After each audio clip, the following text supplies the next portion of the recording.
The Atheist Debates Patreon project presents Q&A for May 2023. Hey everybody, hope you're doing well. I've got a handful of questions, basically some from patrons, some from people who just emailed as well. And rather than picking out individual questions, I kind of lumped them into categories and reformatted the questions so that we hit four relatively quick topics. The first one came in from a couple different people talking about what do apologists mean when I hear them say on atheism or if atheism is true, because you'll see memes all over the internet. If atheism is true, then nothing created nothing and worked in blah, blah. And this is a source of confusion, especially for people who are advocating for a weak atheist or a sort of position where atheism is merely the rejection of theistic claims and not the assertion that there is no God. And so when somebody says, hey, if atheism is true, how can that possibly make any sense if atheism isn't making some sort of positive claim? Well, within philosophical circles, within what the apologists are doing, when they say on atheism, that's not about whether or not you and I believe there's a God. They're saying if in fact there is no God, if the strong atheist proposition, there are no gods, is true, that's what they mean when they say on atheism. On atheism, you have no grounding for morality. On atheism, nothing created nothing. On atheism, this. Now, whether or not the conclusion that they reach from the assumption that there is no God actually follows from that is a different question. That you would need them to show their work. And so if these people say, on atheism, you would have no ground for morality, maybe ask the question, do you have any better ground for morality on theism? Because one of the points that I've made many times when talking about moral views is that I'm not aware of any objection to a secular moral system that is in any way solved by appealing to a theistic moral system. And so if somebody's like, well, without a God, you have no way of knowing what's right or wrong. Well, you don't have the way of knowing that with God then. Because God isn't providing any information. And if he did, if God showed up and said, hey, it's wrong to touch your right ear with your right forefinger, that still wouldn't tell you anything else other than this is what God's opinion is. This is divine command theory, unless God can explain it, which is going to lead us to sort of the second sort of question. But people will object and say this question of if atheism is true makes no sense under the weak atheist position. Yes, I agree with you. That's not at all what they're saying. The bigger problem, I think, is that some apologists and some philosophers don't make a distinction between the weak atheist position, the not guilty position, versus the strong atheist position or the innocent position. You can be convinced that someone is guilty. You can be not convinced that they're guilty. You can be convinced that someone is innocent, and you can be not convinced that they're innocent. It's the example we use over and over again. And so if your view of atheism is, I'm not saying there absolutely are no gods, I'm just saying I don't believe in any of the gods, or even that I believe that none of those gods have met their burden of proof and that they probably don't exist or anything like that, that's not the same. It gets back a little bit to something that came up in the debate that I did with Seitz and Bergenkate years ago, where his argument started with, it is reasonable to believe that which is true, and then continued with a mess. But that opening statement, if it is reasonable to believe that which is true, is not true, because something might be true and you might have no reason to believe it.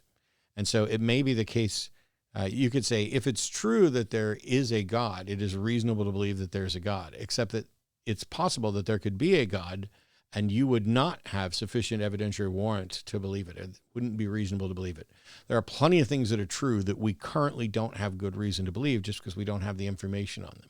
Facts about other planets, facts about this planet. We're constantly finding new species. Is it true that this particular species is extinct? Well, we haven't found one.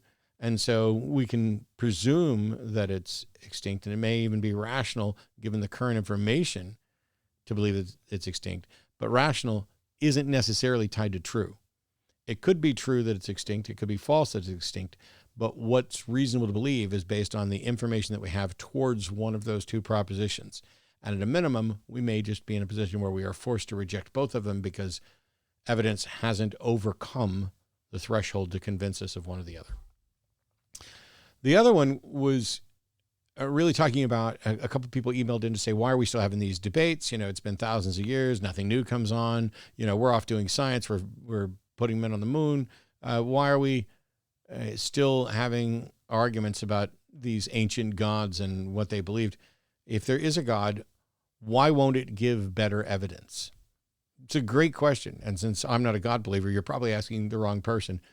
But I understand the people who are asking this were asking, essentially, I'm not getting good answers from my Christian friends. Are you aware of some reason why God wouldn't provide better evidence?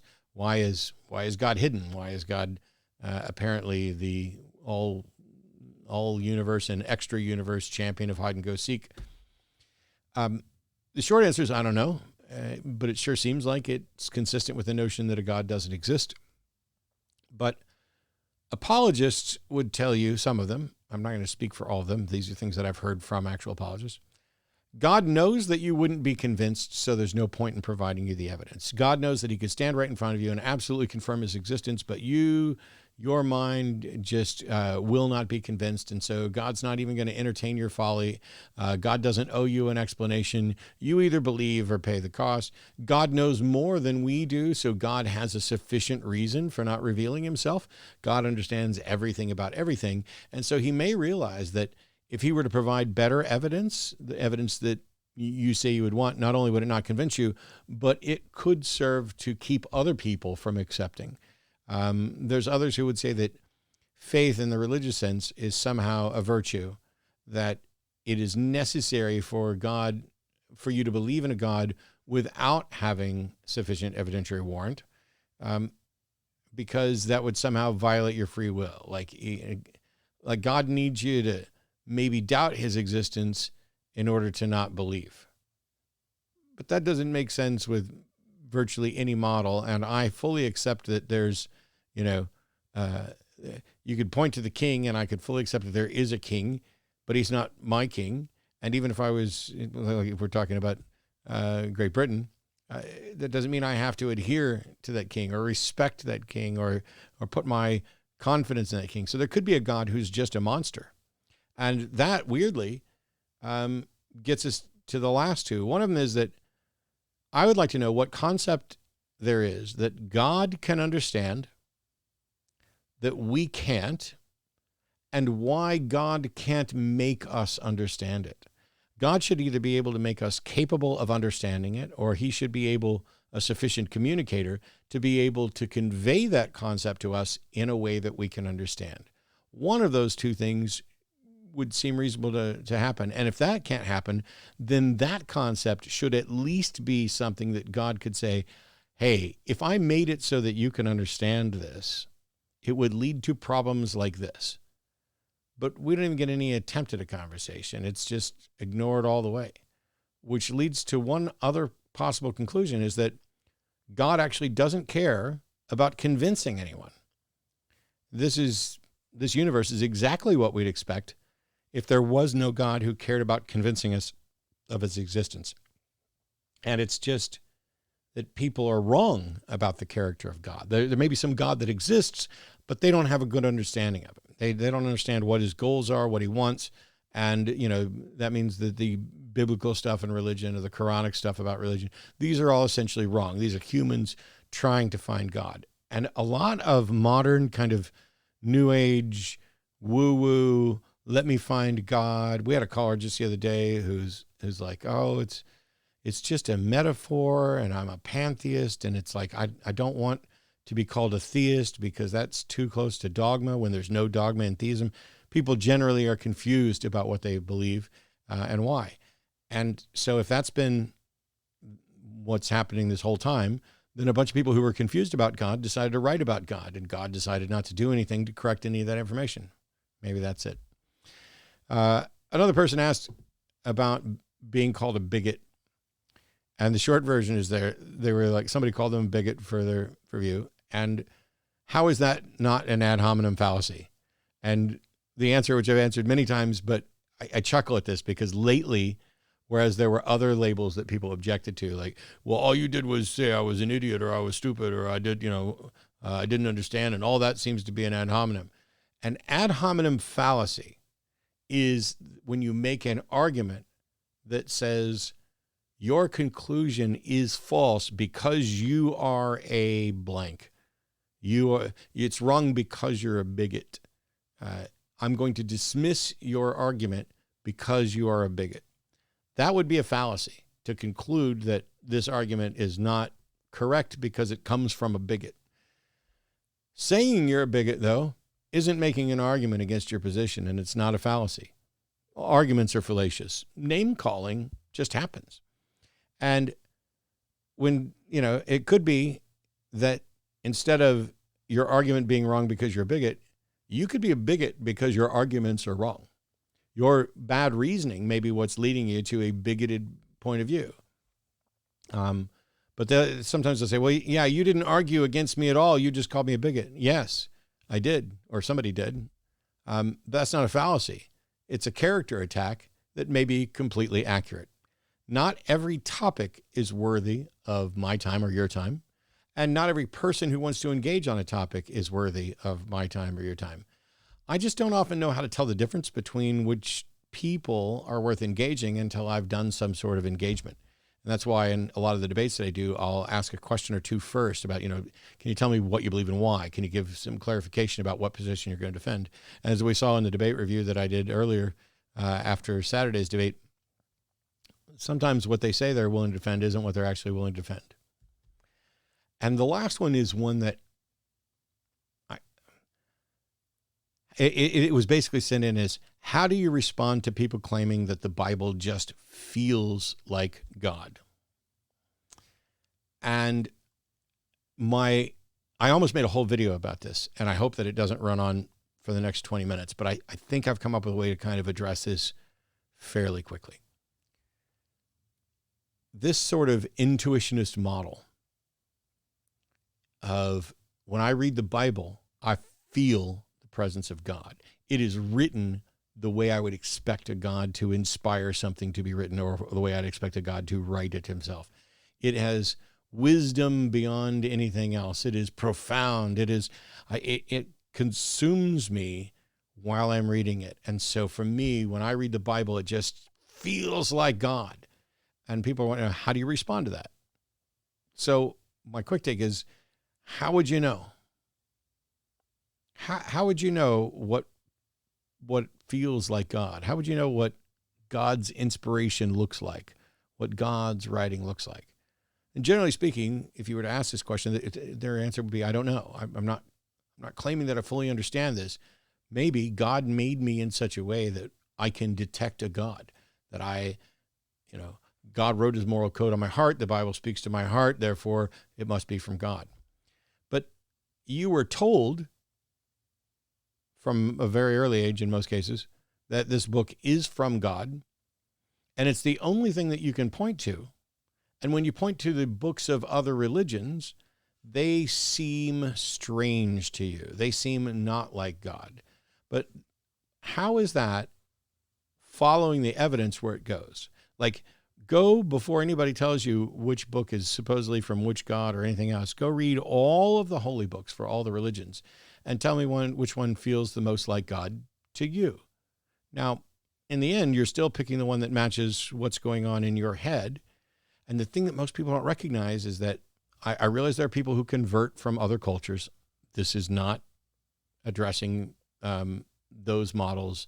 There may be other psychological issues behind those models.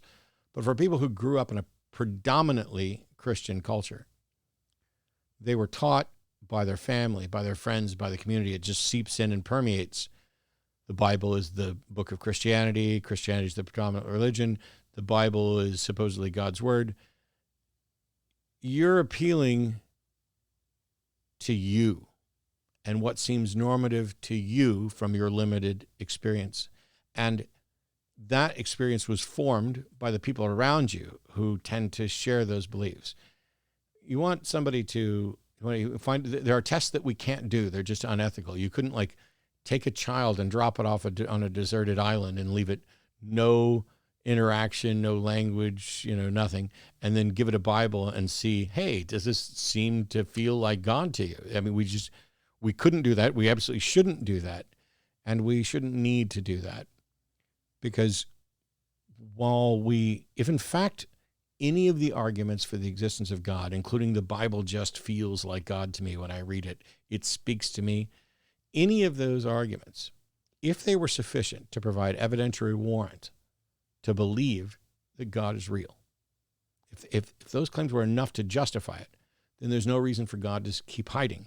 And then God can just come out and say, yes, that book feels like me because it is me. But that doesn't happen. What we continually get, as I've pointed out for 20 some odd years now, one person after another, giving us what they think about God, what they think about the Bible, what they believe, and usually not even with great specifics or why, and not with a great deal of clarity. Because when you get to the difficult questions, well, God knows more than us. Well, God may answer in time. Well, God may tell us when we get to heaven, or God has his reasons, or God works in mysterious ways. All of these things are just actually, every time I hear them, what my brain translates that into from the person is, I don't know, but I'm going to pretend like I do. I don't know, and I can't prove it to you, but I'm still confident. I don't know, but I think there's a God who does, and that's good enough. And so when you talk about the Bible feels like God to me, what if you didn't have a Bible? What would God feel like then? Well, what if nobody had ever had a Bible? What would God feel like then?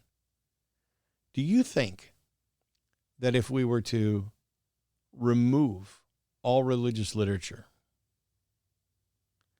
and take a group of people committed to not discussing any past religion, put them on an island and let them raise their kids and pass on to those kids, let those kids go for 3-4 generations, so that there was nothing in living memory that was tied to the Bible or the Quran or any religious text?